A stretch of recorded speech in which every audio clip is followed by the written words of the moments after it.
हरे कृष्णा दोस्तों, आपके अपने चैनल देवलोक स्टोरीज में आप सबका स्वागत है। आज हम आपके लिए कार्तिक महात्म का अध्याय 13 लेकर आए हैं। ओम गणेशाय नमः। 13वां अध्याय। इतनी कथा सुनकर राजा पृथु ने कहा कि हे महाराज, कृपया करके भगवान की पूजा का महात्म्य कहिए। तब नारद जी कहने लगे कि हे राजा, हम तुमको एक पुराना इतिहास सुनाते हैं। कलिंद पर्वत पर बसे दीर्घपुर नाम के एक नगर में अति धर्मात्मा, प्रजा को पुत्र के समान पालने वाला सुबाहु नाम का राजा राज्य करता था। उसके धूम्रकेश नाम वाला अति दुष्ट, चोर, जुआरी, पर स्त्रीगामी तथा व्यभिचारी एक पुत्र था। उसकी यह दशा देखकर उसके पिता राजा सुबाहु ने उसको ताड़ना दी, परंतु वह किसी प्रकार नहीं माना। गेंद खेलते हुए एक दिन उसकी गेंद छोटी रानी के महल में जा गिरी। जब वह गेंद लेने के लिए महल में गया तो रानी उस पर मोहित हो गई और उन दोनों ने कामांध होकर भोग किया। जब राजा को इस बात का पता चला तो उसने कुमार को देश निकाला दे दिया। पुत्र होने के कारण उसे प्राणदंड नहीं दिया। अब राजकुमार वन में रहकर प्रतिदिन मांस खाता और रात्रि को वेश्याओं के घर में रहता। इस प्रकार फिरते फिरते वह एक दिन वृंदावन में आ गया। कुछ समय बाद सत्यव्रत नाम वाला एक भगवान विष्णु का भक्त अपना घर बार छोड़कर कार्तिक मास में भगवान का पूजन करता था। वह केवल कंदमल और फल ही खाता था। वह नित्य भगवान की प्रार्थना करता कि हे भगवान, इस दुखी रूपी समुद्र में डूबते हुए मुझे दीन की रक्षा कीजिए। श्री राधा जी सहित मैं आपको नमस्कार करता हूँ। वह प्रेम में मग्न होकर रोने भी लग जाता। इसी प्रकार वह नित्य प्रति करता। दैव योग से एक दिन धूम्रकेश ने उस ब्राह्मण की यह क्रिया देखी। जब रात्रि को घर आया तो वहां आकर वैश्या के सामने उसने भी मिट्टी की मूर्ति बनाकर वैसे ही सब नृत्य किया। अंत में उसी भांति स्तुति आदि करके रात्रि को वैश्या के घर में ही सो गया। देव योग से राजा के दूत भी उसी समय वहां आ गए और उसके हाथ से धूम्रकेश वहां मारा गया और यमदूत उसको महापापी समझकर मारते हुए पकड़कर यमराज के पास लाए। उसको देखते ही यमराज खड़े हो गए तथा उसको पाद्य, अर्घ आदि प्रदान किया। फिर अपने दूतों से कहा कि तुमको धिक्कार है। जब तुमसे हमारा कहना है कि विष्णु भक्तों को यहाँ पर मत लाओ, फिर धूम्रकेश को यहाँ पर क्यों लाए हो? उसने चाहे हास्य में ही कार्तिक मास का व्रत वृंदावन धाम में किया, मगर फिर भी वह वैकुंठ में जाने की योग्य है। यमराज पुनः धूम्रकेश से बोले, यद्यपि तुम अपने कर्मानुसार पहले नरक के अधिकारी थे, मगर अब वैकुंठ के अधिकारी हो। कार्तिक मास में की गई भगवान की पूजा व्यर्थ नहीं जा सकती। यहाँ पर भगवान शालिग्राम है, वहाँ पर ही गंडकी नदी और सब तीर्थ हैं। तब धूम्रकेश यमराज से पूछने लगे कि भगवान सब नदियों को छोड़कर गंडकी को कैसे प्राप्त हुए? यमराज कहने लगे कि किसी समय वेदशिरा नाम के ऋषि सब लोगों के हित के लिए गंगा तट पर तपस्या कर रहे थे। उस रमणीक स्थान में उनके तप से इन्हें अत्यंत भयभीत हुआ और उनकी तपस्या को भंग करने के लिए मंजू घोषा नाम वाली अप्सरा को भेजा। मंजू घोषा वन में क्रीड़ा करती हुई अपने यौवन तथा रूप का प्रदर्शन करके अनेक हाव भाव दिखाने लगी। उसी समय मंजू घोषा ने मुनि के चरण का स्पर्श किया तो ऋषि के रोमांच खड़े हो गए।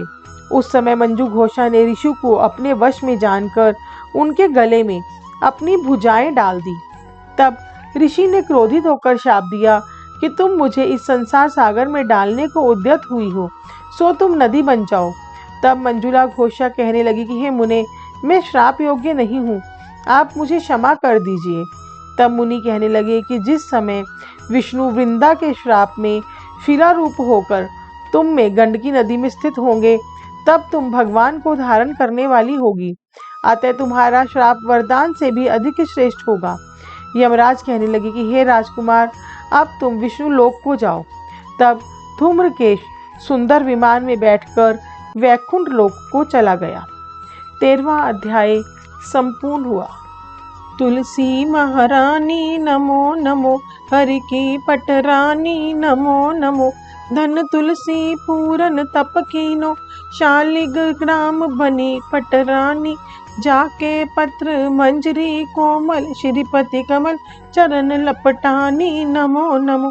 तुलसी महारानी नमो नमो, हर की पटरानी नमो नमो। धूप दीप नैवेद्य आरती, पुष्पन की वर्षा बरसानी।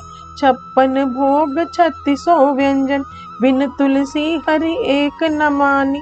नमो नमो तुलसा महारानी नमो नमो, हर की पटरानी नमो नमो। तुलसा महारानी नमो नमो। सभी सखी मैया तेरो यश गावे, भक्ति दान दीजे महारानी।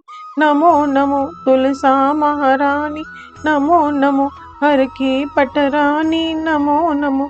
तुलसा महारानी नमो नमो, हर की पटरानी नमो नमो। श्री कृष्ण गोविंद हरे मुरारे, हे नाथ नारायण वासुदेवा।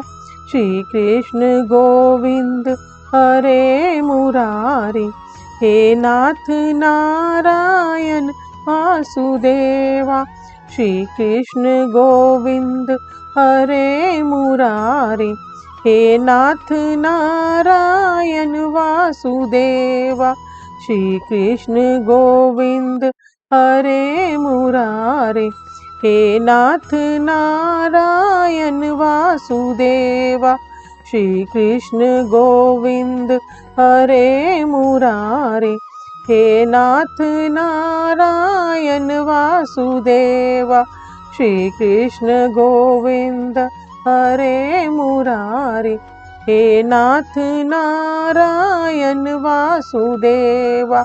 श्री कृष्ण गोविंद हरे मुरारे, हे नाथ नारायण वासुदेवा।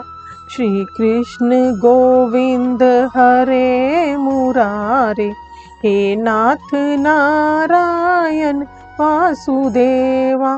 श्री कृष्ण गोविंद हरे मुरारे, हे नाथ नारायण वासुदेवा। श्री कृष्ण गोविंद हरे मुरारे, हे नाथ नारायण वासुदेवा। श्री कृष्ण गोविंद हरे मुरारे, हे नाथ नारायण वासुदेवा। श्री कृष्ण गोविंद हरे मुरारे, हे नाथ नारायण वासुदेवा। श्री कृष्ण गोविंद हरे मुरारे, हे नाथ नारायण वासुदेवा।